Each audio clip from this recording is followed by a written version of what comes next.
Okay, so this video is going to walk you through all the basic factoring methods if you're dealing with a binomial, a trinomial, or even an expression with 4 terms.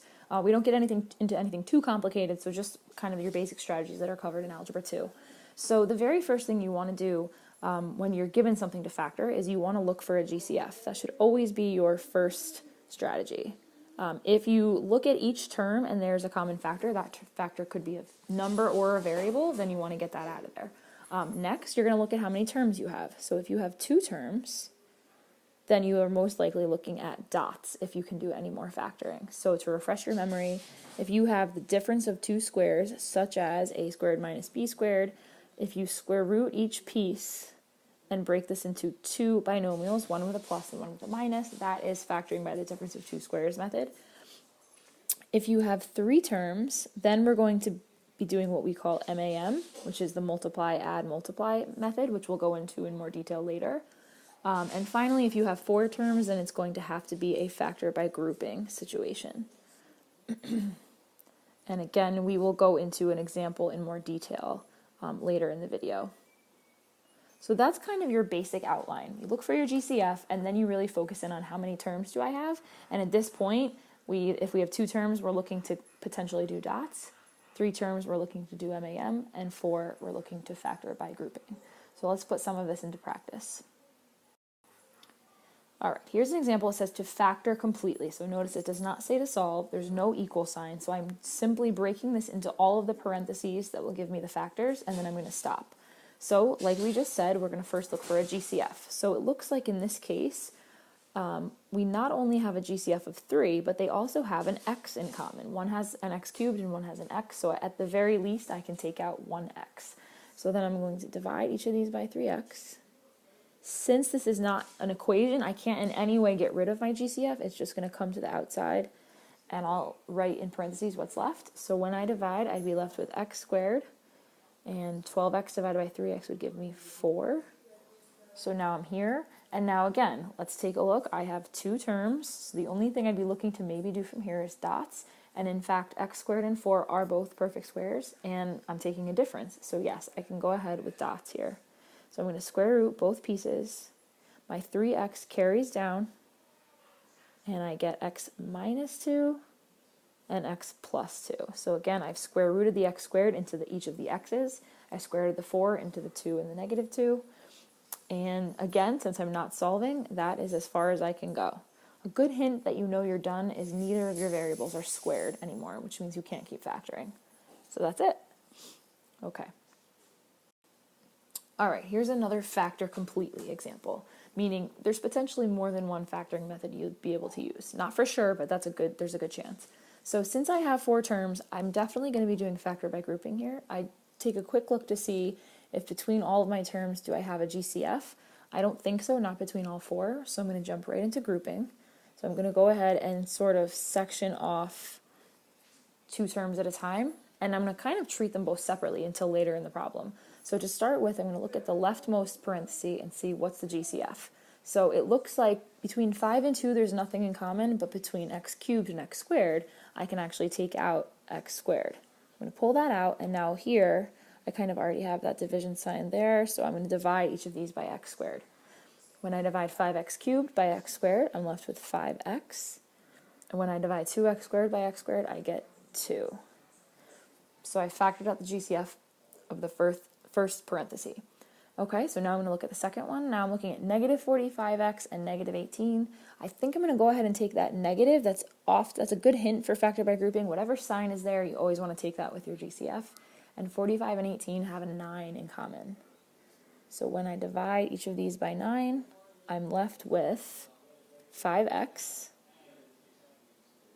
Oh, and we said we're taking a negative 9, sorry about that, plus 2. That's a good sign. If you see right here that your binomials match, that means so far you have factored by grouping correctly. That's a really good sign, so you can keep going. So now we regroup our GCFs into one parenthesis, so this becomes x squared minus 9. And then the common parenthesis, the common factor, is our second factor in our final answer here. Okay, so now I'm definitely done factoring by grouping. So then I just look and see, is there anything else I could potentially do? So this factor right here just has a regular x, so that means I can't keep going. But this one, I do notice something, right? I have two perfect squares, x squared and 9, and they're being subtracted. So this is actually dots. I can keep going. Again, that's that whole factor completely idea that you can often do more than one method. So now I'm going to break this into x minus 3, x plus 3. And then that 5x plus 2 just drops down. And again, I'm not solving, so I've broken this down as much as I possibly can. No variables are still squared, and so I have factored it as much as I possibly can. Okay, so let's move on to an example we're asked to solve. Here it says solve by factoring. Notice the introduction now of this equal sign, right? So that means when I get my answers, I'm actually going to continue going and actually get some final solutions for x. So let me get that out of the way. Okay, so since I want to factor this, I can still, the first thing I do is look for that GCF like I have been. So I'm comparing 4 and 18 and 6. They all have a 2 in common. So I'm going to go ahead, because this is an equation, I can divide everybody by 2 and actually be rid of the GCF altogether because I'm able to balance it out on either side of the equation. So this now becomes 2x squared minus 9 equals 3x. Okay, so I've gotten my GCF out of there and all my numbers are a little bit smaller. So now it looks like I'm going to be a trinomial, but if that's the case, then I need to get everybody on the same side. So I'm going to move the 3x over. And when I do that, I'm going to make sure that that 3x goes in the middle. I want this to be in standard form, which means that the first thing I have is my squared term, then my term with just an x, and then what's called my constant term that doesn't have a variable. Okay, so now I've got a trinomial set equal to 0. GCF's been taken out already, so then the next thing I'd be looking to do is MAM, our multiply, add, multiply. So in this case, I'm looking at my two m's. 2 times negative 9 gives me negative 18. So that's what I need to multiply to. And I have to add to negative 3. So I'm just taking that number, really the b from under the a in MAM. Okay, so now here's where I stop and I think for a second. I try to figure out what are things that multiply to negative 18 and add to negative 3. You can play around in your calculator for a bit. Hopefully you can pause the video if you want to kind of think about it on your own. You should come up ultimately with negative 6 and positive 3. Okay, so now here's where we're actually going to turn this into a factor by grouping problem. So my two terms on the end, my m's in MAM, actually drop down. And now I take those two numbers that I just came up with and I put those in the middle with x's in place of the negative 3x that was there. So this is still equal. I've just taken that middle term and broken it into two pieces. Now I look at this exactly like I looked at that factor by grouping problem a couple of minutes ago. I chunk off my terms into 2's and now I pull out the GCF of each. So between 2x squared and 6x, I think I can actually take out a 2x. So this becomes 2x, and left over would be x minus 3. Out of 3x and 9, I can take out a positive 3. So remember we said that sign should always drop down.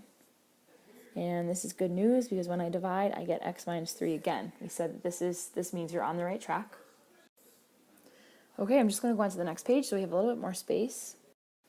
So now I'm here, and now is where I regroup my GCFs into one parenthesis, and then that common factor of x minus 3 sits next to it.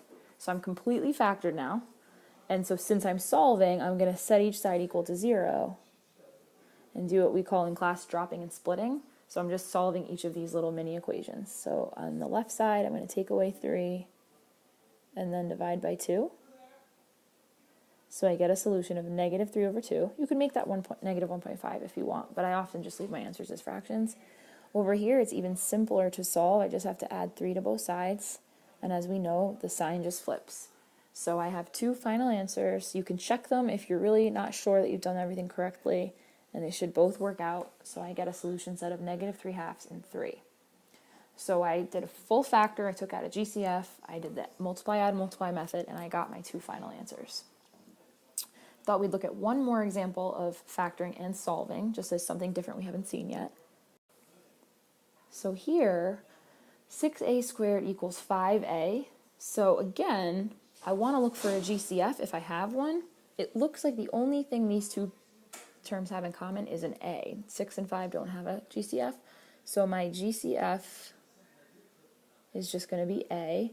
I'm going to move my 5a over though before I deal with that because I'm not going to be able to get rid of the a. So I'll show you what I mean in a second. So let's get this set equal to 0.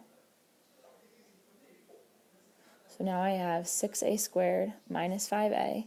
That's again in standard form because the squared term is first. So now I'm going to go ahead and pull out my GCF. So I'll divide both of these by a.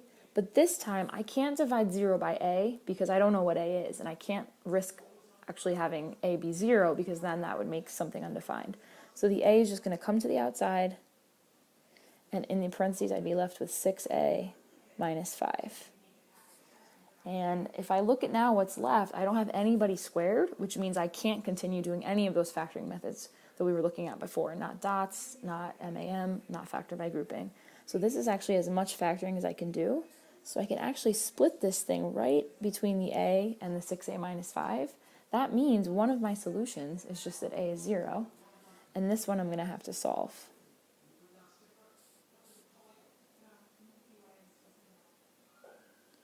And I'm going to get 5 over 6. Again, that could give me a decimal, but I'm just going to leave it 5/6 because I don't think that one terminates nicely. So then my two final answers here I can write in my solution set are 0 and 5/6. So that was the only one we've seen in this video where all you had was a GCF, and that was actually enough to completely solve it. So that can happen sometimes as well. So hopefully this video helped give you a little summary of the factoring methods that we've been working with in class. And how to actually go about solving equations if that's asked of us as well.